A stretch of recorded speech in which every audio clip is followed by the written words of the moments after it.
Good morning, students. I hope you all are well at home.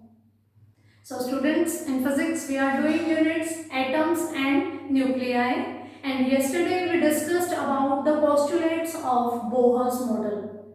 Continuing with the same, today we are going to calculate radius of stationary orbits. If you have revised that topic, Bohr's postulates, so it will be very easy for you to do this topic.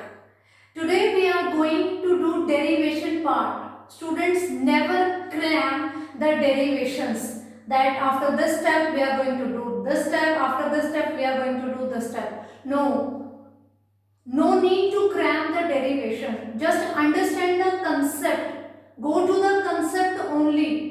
It will be very easy for you. Okay. So, revising the postulates in within 1 minute, we are going to start. Firstly, we will calculate radius of the stationary orbit. In diagram, it is visible that in center, I am representing nucleus and one electron is revolving around it with velocity v. And here I have written plus Ze. It is representing the charge of nucleus. Z is the atomic number and E is the charge on proton as well as on electron, because it is same for both. So plus Ze. If charge on one proton is E, then charge on nucleus will be number of protons present in it into charge of one proton. So plus Ze is the charge of nucleus and electron is revolving around it. Bohr's postulate. One postulate was given by that electrons can revolve only in those orbits for which their angular momentum is in integral multiple of h by 2 pi. And second postulate was the centripetal force was provided by the electrostatic force of attraction between nucleus and electron. So, using these two postulates, we are going to calculate radius of stationary orbit. So, let's start from this expression. mvr is equals to nh by 2 pi. I am going to calculate the value of velocity v. Here we are having two more terms, m and r with v. We are going to shift these two terms on right hand side. N h upon 2 pi mr. This is general maths, students. No physics is there. We have an expression. I want to calculate the value of v. So I am going to shift these two values here, m and r. They are here in multiplication. So when I am going to shift them towards right hand side, they will be in the denominator. Because they are here in multiplication, here I am going to divide them. So I have calculated the value of v from this postulate and I am going to put this value of v in this postulate. In this postulate I have mv square upon r is equals to kze square upon r square. This is electrostatic force of attraction, where k was given by 1 by 4 pi epsilon naught. Ze is the charge on nucleus, E is the charge on electron. Product of two charges, Ze into E, will give us Ze square upon r square. Distance between nucleus and electron, and it will give us this distance is the radius of that stationary orbit. So, we have calculated the value of v. Now, we are going to put this value of v in this expression. So, let's start. M upon r into v square. V is this. nh upon 2 pi mr square is equals to kze square upon r square. I am repeating, from this postulate I have calculated the value of v and now I am putting this value of v in this postulate. So here we are having v square. So I have done the square of this term. Now do some maths. M upon r, n square, h square, I am opening the square, 4 pi square, m square, r square is equals to k z e square upon r square. Now this r square and this r square will cancel out each other.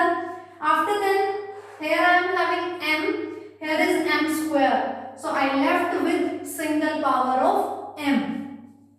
Now n square h square upon 4 pi square m r. N square h square 4 pi square m and r is equals to k z e square. I need to calculate the value of r. So I am going to replacing this r on the right hand side and these terms k z e square on the left hand side. So I will get n square h square upon 4 pi square m k z e square, and this r is going that side, r.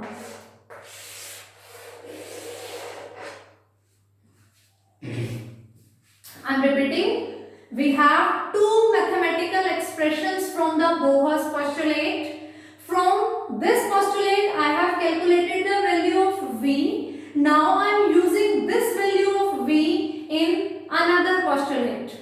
So after putting this value, I have calculated the square and the terms which are getting cancelled by the similar terms, I have calculated this expression. Now I want to calculate the expression for r. So I will shift this r towards the right hand side and these terms on the left hand side, and I get the expression like this.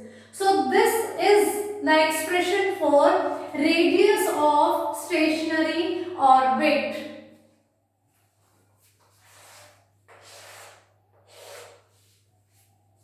I hope this is clear to you. No need to cram these steps. Just learn two things.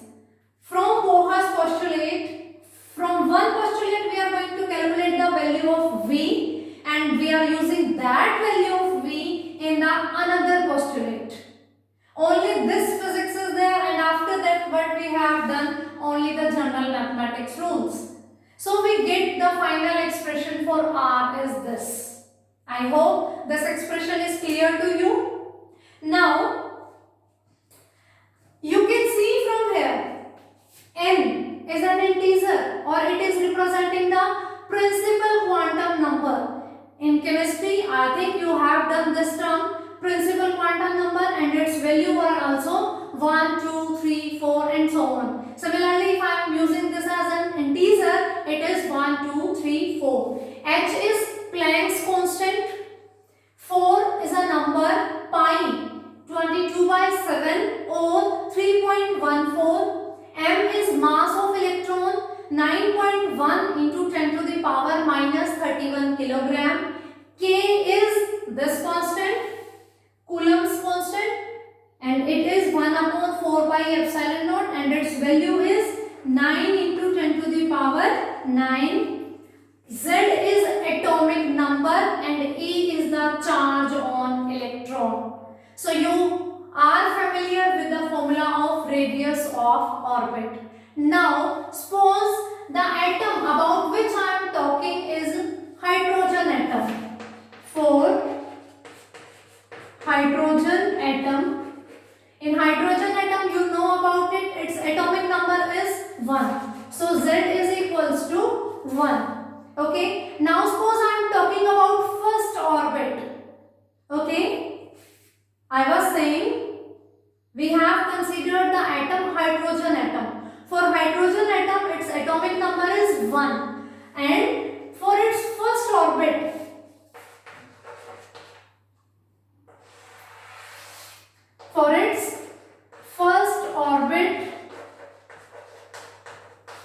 value of n is equals to 1. Now putting these values z and n here, what I have considered hydrogen atom and I am taking its first orbit. So I am putting the value n is equals to 1 and z is equals to 1 in the expression. So what I get, r is equals to h square upon 4 pi square m k e square. Students, in this term only two things are variable, n and z. Z is atomic number, about which atom you are talking, and n is principal quantum number.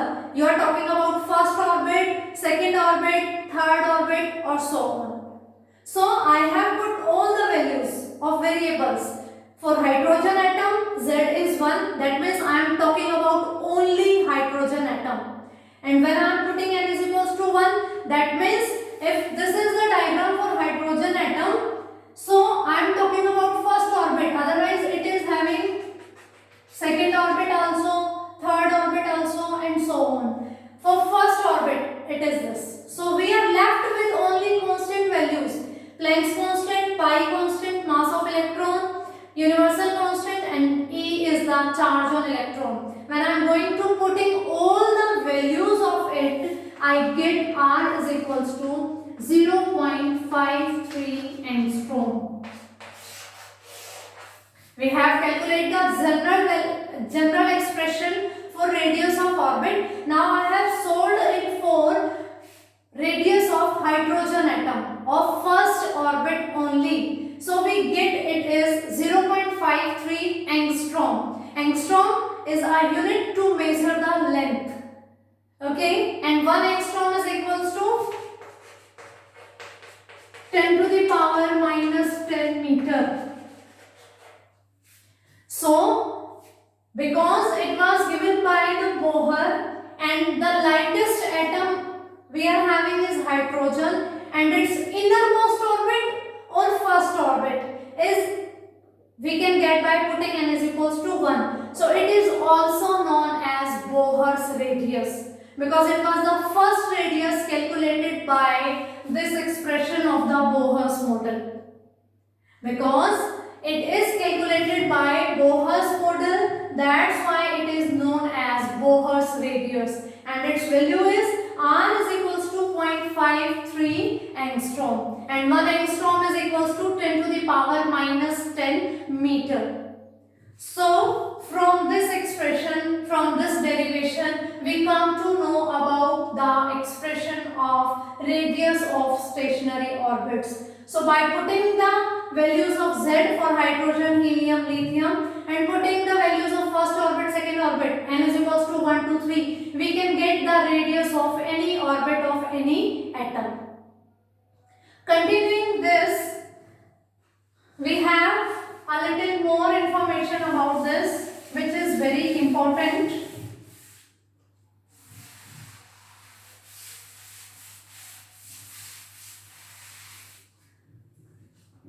From this expression, it is very clear that R is proportional to n square for a particular atom.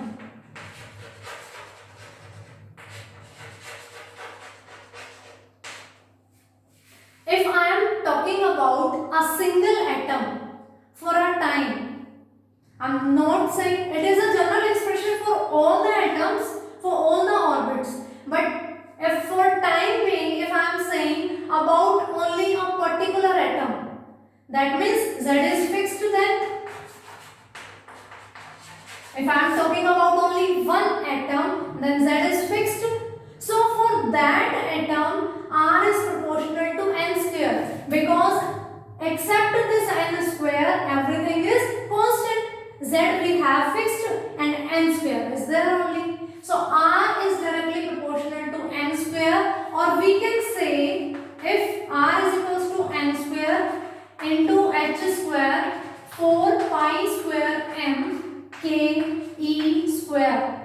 Z I am not writing because I have already cleared this. For a particular atom, Z is fixed. So this quantity, suppose I am saying it is equals to X, because everything is fixed now. So we get R is equals to N square X. X is representing this whole term because everything is constant there. Suppose I am talking about hydrogen atom. So Z is 1 and these values are already fixed. So for first orbit, what I get, R is equals to 1 square X. I am writing it upside. I am just erasing it. I am repeating. R is directly proportional to N square when we are talking about for a particular atom only. That means we are going to fix the Z. So in this expression, only variable left is N square. Everything else is constant. So R is proportional to N square and I am writing all these parameters as X only. So we get R is equals to N square X.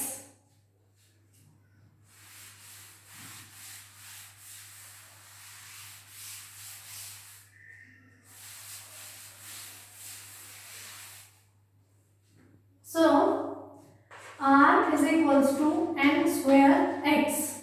For first orbit R1, I am saying it will be equals to 1 square into X, or I can write 1x. For second orbit R2 is equals to 2 square into X, that is 4x. For third orbit R3 is equals to 3 square X is equals to 9x. For fourth orbit R4 is equals to 4 square X is equals to 16x. I think you are getting the point which I am trying to explain. We get the expression. X is what? X square upon 4 pi square m k z e square. And when we are talking about one particular atom, then Z is fixed. So I have replaced this value by X. So R1 is equals to 1x, R2 is equals to 4x, R3 is equals to 9x, R4 is equals to 16x. Similarly, we can continue up to higher orders also. So R1, R2, R3, what are these? Radius of first orbit, radius of second orbit, radius of third orbit, and you can see these are not increasing in symmetry. So if we are drawing, this is nucleus and these are the orbits, then this will represent a wrong figure, because according to this figure all orbits are equally spaced. The gap between two orbits is same. But no, when we are calculating this, we get to know the ratio of R1 is to R2 is to R3 up to so on is given by 1 is to 4 is to 9 is to 16 and so on.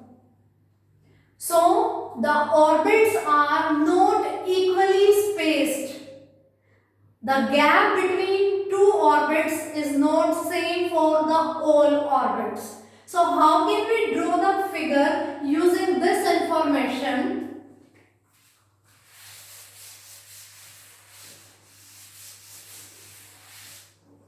We get the picture like this. If this is the nucleus, this one is suppose first. That means radius of this circle is 1x. This is first orbit. If I want to draw second orbit, I need to take its radius 4x. That means 4 times of this. So I will get this. If I want to draw third orbit, its radius is 9x. Means 9 times bigger than this. So I will get, means this is R1, this is R2, this is R3. This is 1 time, this is 4 time, this is 9 time. I think you are getting the concept. The ratio is 1 is to 4 is to 9 is to 16, and it will keep on increasing because r is proportional to n square, number of orbit, first, second, third, fourth, and so on. So you have seen from Bohr's atomic model, when we are discussing the theory, we calculate the radius of stationary orbit. We get this expression. This is representing the radius of any orbit of any atom. We have calculated the radius of hydrogen atom, and which orbit? The innermost orbit, the first orbit, and the value was 0.53 angstrom. That was the first radius of first orbit of the lightest mass element, that is hydrogen. That's why that radius is known as Bohr's radius. Now we are relating the radii of different orbits. Okay, and we get to know they are not equally spaced. The gap between them is increasing with this relation. So for today, I think this is sufficient. Tomorrow we are going to discuss about the velocity of electron moving in these orbits. Today we have calculated the radius of various orbits, and tomorrow we are going to calculate velocity of electron moving in these orbits. If you have any doubt, you can text me. And keep on reading, beta. Always. Best of luck. Thank you and have a nice day.